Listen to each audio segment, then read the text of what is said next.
The official trailer for Zack Snyder's Justice League has now been revealed, thanks to DC Fandome, and reveals new scenes, secrets, and confirmation of the director's differences. Discover it all in our trailer breakdown for the Snyder Cut. Thanks in part to one of the most tumultuous production periods of all time, Snyder's take on the DCEU ensemble is now easily billed as the ultimate director's cut movie.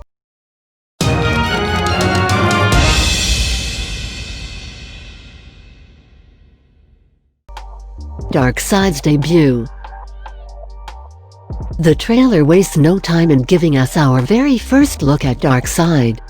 Played by Ray Porter, the villain is the feared ruler of Apocalypse, a hell-like planet, and a ruthless warlord, who conquers other worlds with his army of parademons. Created by Jack Kirby, Darkseid was the direct inspiration for Jim Starlin's Thanos the Mad Titan at Marvel. Unlike the theatrical version, the Snyder Cut will feature Darkseid as the main antagonist. Superman in peril. Superman is clearly in a lot of pain here, but what are those bolts of energy surrounding him? Is this an alternate take of the Man of Steel pulling the mother boxes apart in the finale? Hall of Justice in ruins. And here we have another look at the nightmare future Bruce Wayne saw in Dawn of Justice. In this reality where Darkseid conquered Earth, the Hall of Justice crumbled into rubble. In the theatrical version, Bruce, Diana, and Alfred don't visit the League's headquarters until the end of the movie. The Joker Easter egg. While it's hardly going to have an impact on the plot of Justice League in any substantial way, there's a big reminder in the nightmare sequence of the trailer of how committed Snyder is to filling his comic book movies with comics references. As the camera pans across the rubble, a playing card floats by on a breeze. Which card? The Joker, of course. It's the same card Batman carries on the butt of his gun in the nightmare sequence. Diana visits the Amazon temple. This looks like a direct follow-up to the scene where the Amazons light the ancient warning fire after Steppenwolf steals the first mother box from Themyscira. After seeing that the Amazon temple caught fire, Diana visits the scene and learns that the planet is in danger. It's probably just one of the many little things that were cut by Joss Whedon to get the film to a 2-hour runtime. Aquaman gets shirtless. Jason Momoa without a shirt on. That's it. That's the tweet. But seriously, this is just an extended version of the moment just before Arthur Curry heads to Atlantis to check on the second mother box. Victor Stone's athletic career. Aside from Barry Allen, Victor Stone got the short end of the stick when it came to explaining his backstory. The explanation of his cybernetic enhancements was pretty much glossed over in Batman vs Superman and the theatrical cut of Justice League.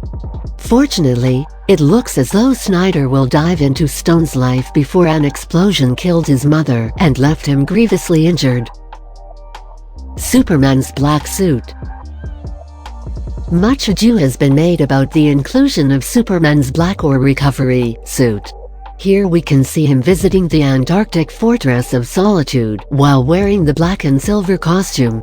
Back in February of 2018, Sci-Fi Wire ran an exclusive deleted scene in which Clark looks for some new duds, one of which is the recovery suit. Wonder Woman and the hostages. Yet another extended sequence with Diana. This looks like it picks up right after Wonder Woman thwarts the terrorist plot led by Game of Thrones' Michael McElhatton. Iris West Whiplash. This is huge. Iris West is officially in the DCEU. Kiersey Clemons was originally cast as Barry Allen's love interest, but her scenes were ultimately cut when Joss Whedon took over shoots. This never-before-seen moment where Barry saves her from a car crash, which, by the way, feels like something out of a Spider-Man flick, probably bogged down the plot. Nevertheless, it will likely be very important in setting the stage for the Flash standalone movie in 2022. Grave-digging cyborg. Superman's body is dug back up by Victor and Barry in the theatrical cut? But what exactly is going on here? This doesn't look like Kansas, Toto, and Victor seems to be all alone as he robs a grave. Ma Kent visits Lois Lane. In the theatrical cut, Lois and Martha Kent are immediately reunited over a cup of coffee at the Daily Planet offices. With more room to breathe, Snyder has the time to depict a more emotional reunion between the women in Superman's life. Atlantean Trident.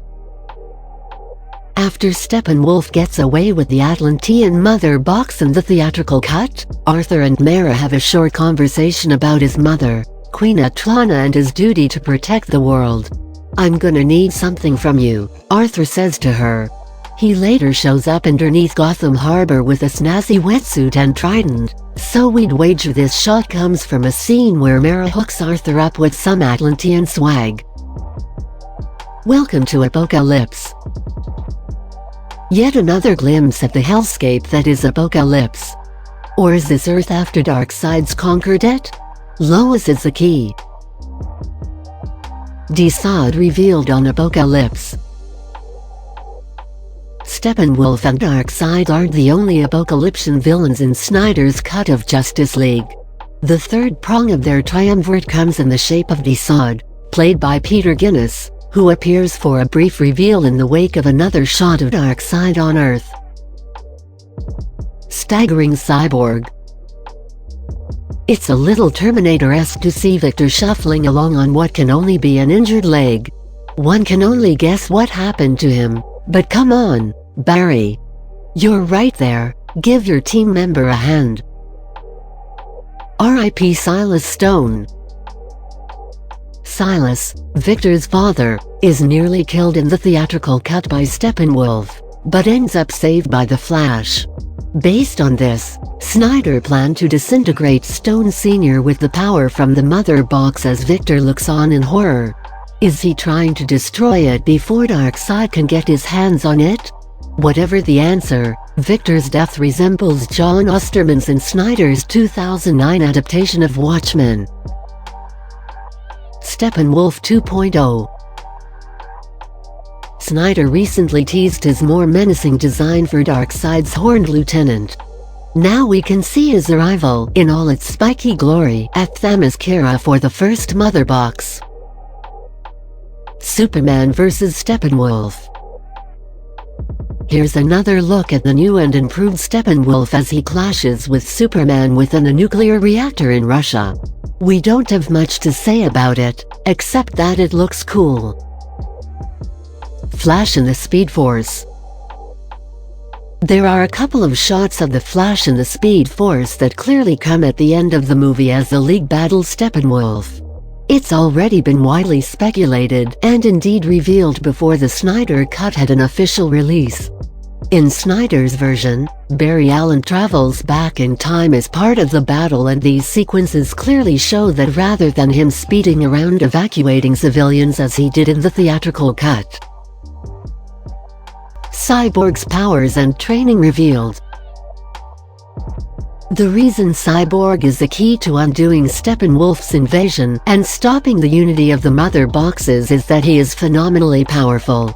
The theatrical cut never really showed that enough, but there's a hint in this trailer of what he's capable of as he's shown controlling a vast array of nuclear weapons.